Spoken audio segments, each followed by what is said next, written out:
kita nggak tahu kenapa dijaminkan seperti itu. Justru itu Tamara bertanya sama negara, saatnya udah nggak tahu lagi mesti bagaimana, karena kami berkomunikasi, mencoba komunikasi aktif kepada pengurus perusahaan, tapi tidak ada itikat baik, bahkan cenderung keras gitu. Jadi nggak tahu lagi mesti bicara kepada siapa. Yang paling tepat ya langkahnya bertanya sama negara.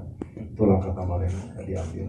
Puluhan miliar atau ratusan miliar Pinjamannya ya nilainya tidak signifikan. Mbak Tamara ini kan baru menyadari dari tahun 2020. Ini kan berarti kalau 19 tahun yang lalu kita tarik berarti awal tahun 2000-an.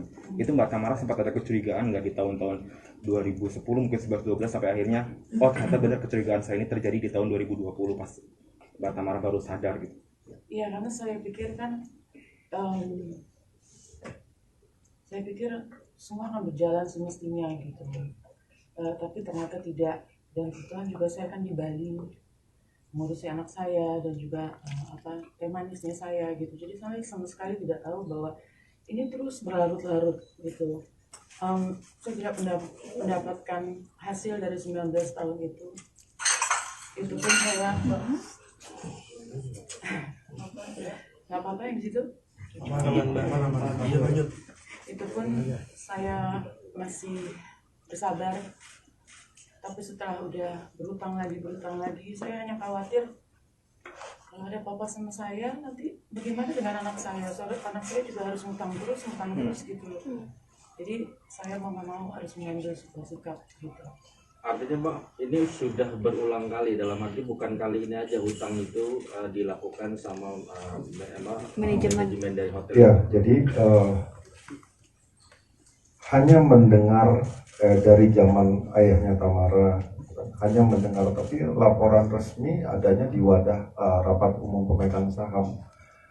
Tamara tidak dilibatkan karena bukan pengurus, tapi dia adalah pemegang saham. Wadahnya laporan itu resminya kan ada di RUPS. RUPS itu wadahnya pemegang saham tahunan, tapi itu pun tidak. Jadi hanya mendengar saja bahwa ada hutang A, ada hutang B, terus menerus seperti itu. Terakhir puncaknya pada saat Tamara harus menandatangani surat hutang tersebut ya. Bang, tadi kan sempat ketika Pak Tamara membentuk tim hukum sempat dipanggil oleh pihak sana gitu. Mungkin apa yang dibicarakan, hasilnya apa mungkin Bang? Lebih tepatnya pada saat Tamara merasa gelisah secara merasa dizolimi, akhirnya ada yang salah, akhirnya Tamara membentuk tim hukum dan diskusi dengan kami. Kami menyurat ke sana, kami melakukan komunikasi yang cukup terus, tapi seperti memblokir komunikasi. Jadi komunikasinya tidak terlihat ada itikat baik. Ya nggak tahu lagi mesti apa. Kalau Tamara tidak tahu lagi mesti apa, ya kalau kami secara hukum ya harus tahu mesti apa ya, mengadu sama negara, hanya itu. Mungkin Abang juga udah merumuskan ketika Mbak Tamara bercerita tentang masalahnya, merumuskan keanehan-keanehan yang terjadi beberapa tahun belakangan ini, apa aja masalah-masalahnya yang tidak wajar gitu?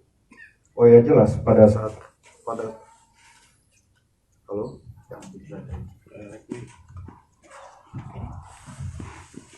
Ya jelas, jadi pada saat kami melihat banyak sekali kejanggalan keuangan, justru itulah kami merumuskan untuk dibuat satu bentuk hukum untuk dilanjutkan ke proses litigasi, ke proses hukum lanjutan, karena banyak sekali kejanggalan. Contoh kejanggalan yang paling jelas adalah pada saat kita bertanya bagaimana sih perusahaan ini, rugi, perusahaannya rugi, selama pandemik rugi, yes, selama pandemik rugi, betul.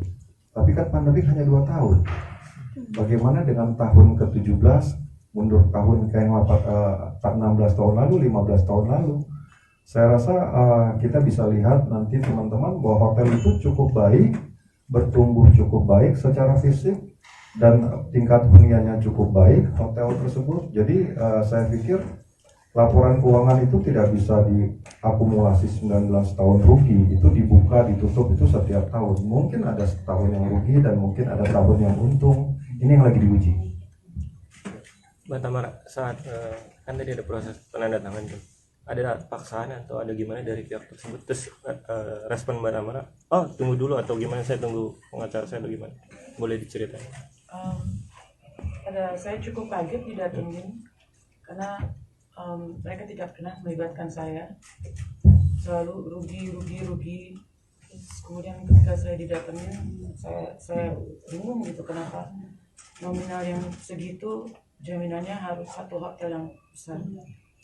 Untuk itu langsung saya hubungi Johan, bagaimana saya mesti bersikap.